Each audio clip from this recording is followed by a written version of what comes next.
Muito estimado Padre Pedro, Diácono Santos, estimado Carlos Massaro, nosso presidente, Lázaro, que também faz parte deste conselho e que é um frente de grande importância diante do trabalho aqui realizado.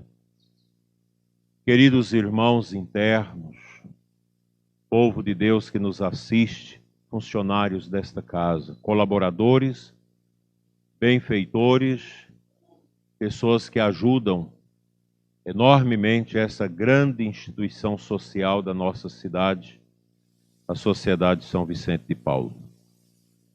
O Natal de Jesus é para nós um momento extraordinário para meditarmos sobre a vontade de Deus acerca da nossa vida. A chegada do menino Jesus, que é luz, que veio brilhar nas trevas do mundo, é o caminho que Deus usou como pedagogia para dar sentido à nossa vida. Quando nós chegamos aqui, todas as vezes que visitamos o lar, nós entendemos que a vida é algo que passa. Que a alta idade, acompanhada também das suas carências, deficiências, faz parte deste amor que a pessoa humana deve viver. Não é um drama, como muita gente pensa. A velhice, as doenças, para muitos é um momento de tristeza, de desatino, de angústia, porque é uma limitação que a própria vida impõe. Para o cristão, não. Para o cristão, tudo tem sentido. Seja na manjedoura, seja na cruz, porque são os dois eventos da vida de Jesus que se conjugam, tornando uma unidade o mistério de Cristo, que exatamente dá sentido àquilo que para nós é dramático. Quem tem Jesus no coração não teme a carência, a dificuldade da manjedoura, nem as dores da cruz. Pois nosso Senhor Jesus Cristo, Ele é o remédio do Pai Eterno para sarar as feridas, as angústias que todos nós temos dentro de nós. A velhice carregada de enfermidades, de limitações, nunca pode ser tida como algo fastidioso, cansativo, triste, penoso e castigante. Não, esse tempo faz parte também da nossa natureza humana. Quem não morre de novo, de velho não passa. E na velhice, nós temos que encontrar com a nossa fragilidade humana. Importa que a alma, que o espírito, que está encarnado dentro desse nosso corpo fragilizado pelas doenças, que vai sendo carcomido pelo tempo, importa que esse espírito esteja forte, unido a Jesus. Porque muitas pessoas podem encher-se de escuridão no final da vida, perdendo a paciência com as dores, com as limitações, com a morte que vai chegando. Se a gente não tem fé, se não cultiva o amor a Cristo, a gente pode encher-se dessas escuridões pagãs e revoltar-se contra Deus por causa da dor, por causa da enfermidade, da decadência, da impossibilidade de fazer as coisas, porque não é fácil para alguém que a vida toda viveu a dinâmica, trabalhou muito, cuidou, gerou filhos, zelou da casa, da roça, das plantações, dos animais, do seu comércio. E agora no final da vida você fica enfermo. E o que é o enfermo? No latim, é aquele que está parado, que não tem como se locomover. E uma alma sem Deus, sem a humildade que vem a nós no presépio e que se completa na cruz, vai entrar em dificuldades. Primeiro, por não aceitar. Isso cria revolta, cria uma velhice amarga, triste, desolada. O cristão sabe louvar com as dores, sabe sorrir com as dificuldades, porque a gente aprende com quem? Com nosso Senhor. Deus quis, como disse no início, pedagogicamente, nos ensinar através dele mesmo o que é a vida. Se o nosso Deus não tivesse vindo a nós num corpo como o nosso, acolhendo as agruras, as dificuldades da vida, ele não poderia ser Deus. Nós não podemos reclamar de Deus. Como muita gente hoje diz, o sofrimento existe porque Deus não existe. Porque essas pessoas da minha família que morreram com a peste, que eram tão ativas, tão importantes e já não estão entre nós, é porque Deus não existe. Porque se Ele existisse, isso não aconteceria. Isso não é verdade. Deus, quando criou tudo, criou na liberdade. A natureza também é livre. Deus fez assim.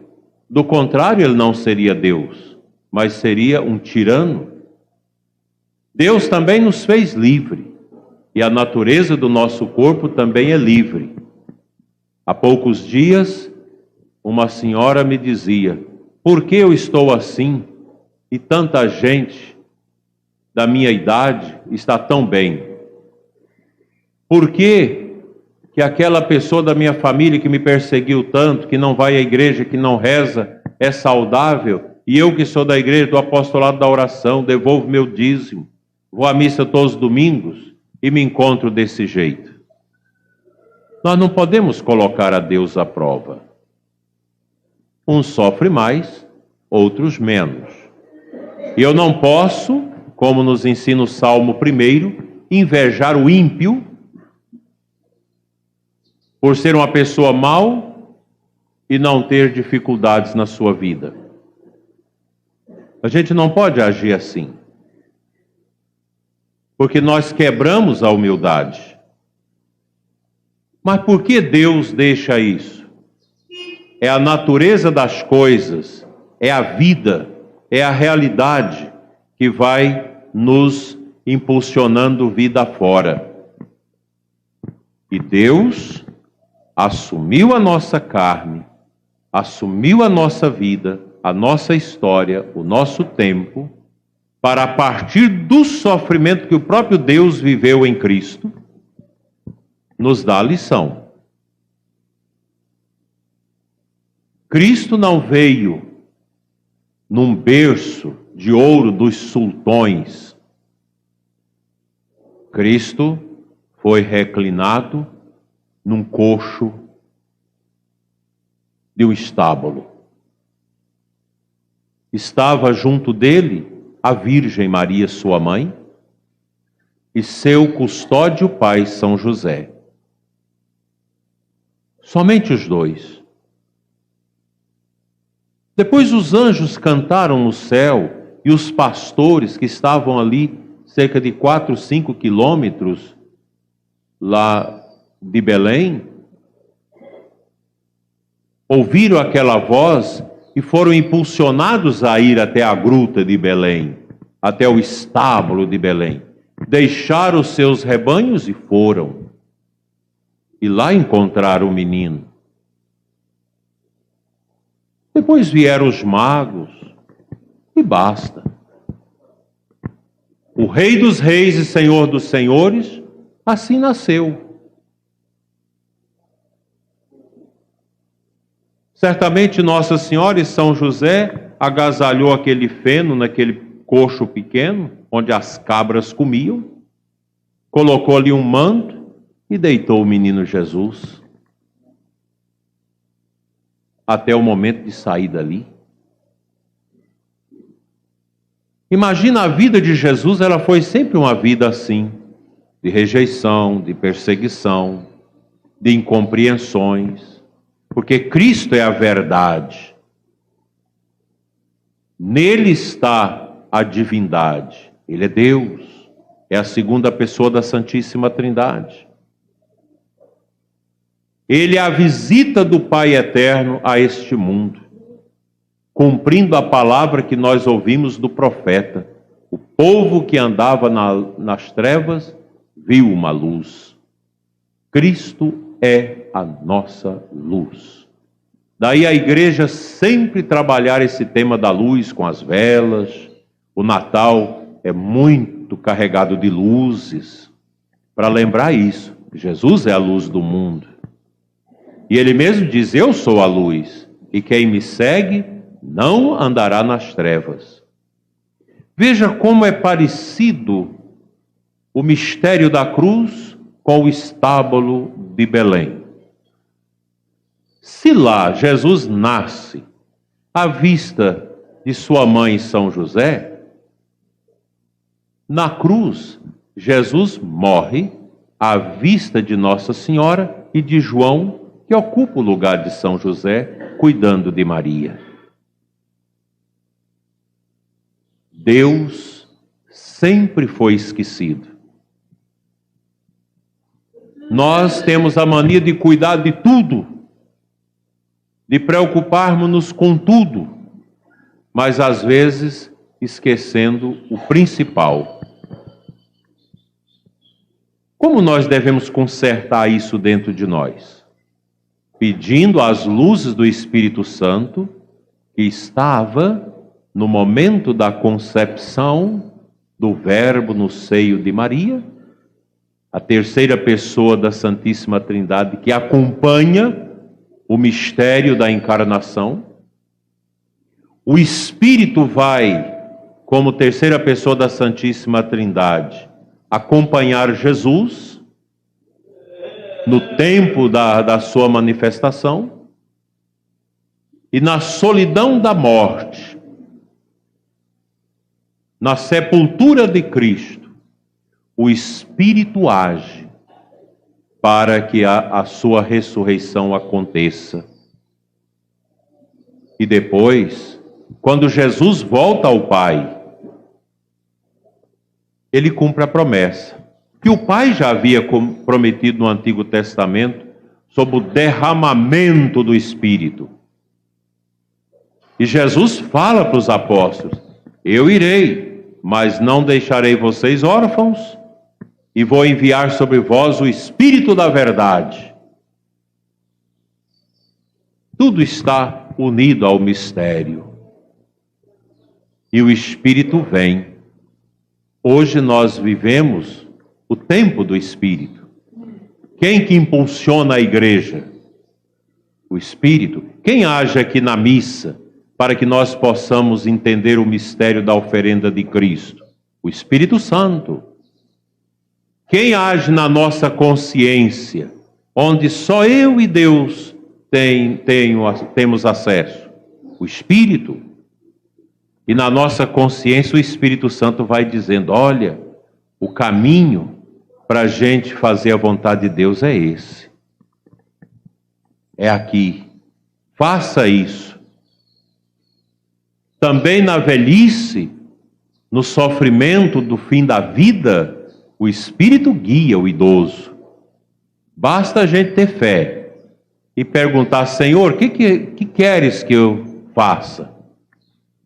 E geralmente o Espírito vai dizer paciência, paciência com as dores, paciência com a falta de sono, paciência com a ausência da família que às vezes não dá atenção,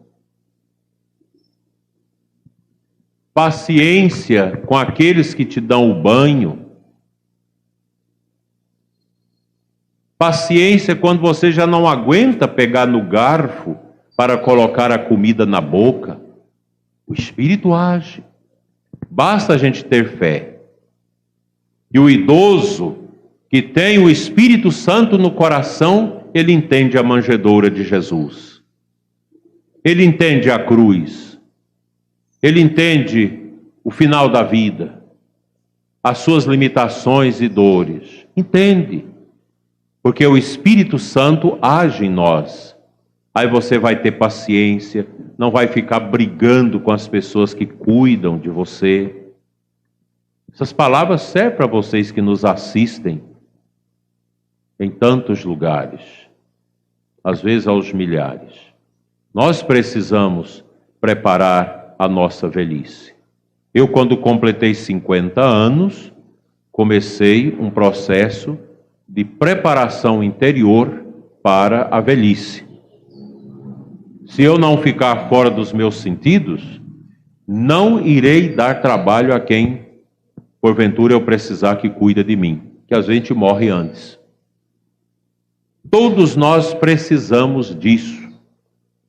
Vocês, casais, Nazaré e Queiroz, que completam os seus 37 anos de casados. A família é o lugar mais importante para a nossa preparação de tudo nessa vida, inclusive da velhice. Porque o casal vai vivendo e sabe, vai chegando o tempo em que a vida vai separá-los. Um vai cuidando do outro, até o momento que um enterra o outro. Ah, mas isso é triste, é desolador. É triste para os pagãos que não creem em Deus. E quem crê em Deus não fica apegado a essa vida, não fica grudado às coisas que passam. Quem crê em Deus vive a alegria da vontade de Deus na sua vida. E fazer a vontade de Deus é algo maravilhoso. Hoje eu penso que a missa de Natal, ela deve reanimar a nossa existência para viver a humildade, a simplicidade, a aceitação. Nossa Senhora tem uma palavra muito bonita quando ela fala ao anjo, respondendo à notícia do anjo: faça-se em mim segundo a tua vontade, a tua palavra. Fazer a vontade de Deus é entregar-se a Ele.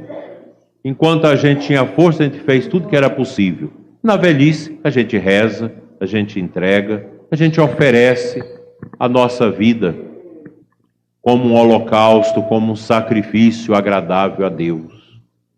E a missa é o lugar por excelência onde nós podemos celebrar isso. Que Jesus nasça no coração de vocês, para que haja essa bonita humildade que deve marcar a vida do ser humano até o último suspiro. E quando chegar o último suspiro, que você possa louvar a Deus, dizendo: obrigado, Senhor. Eu combati o combate neste mundo. Guardei a minha fé e agora me resta receber a coroa do justo juiz, o Senhor, que me concederá naquele dia. Que a Virgem Maria, que trouxe Jesus ao mundo, esteja sempre com vocês, para que o coração de todos aqui, dos idosos, dos doentes, nunca deixe de ser a manjedoura, o presépio, onde Jesus sempre possa estar acalentado.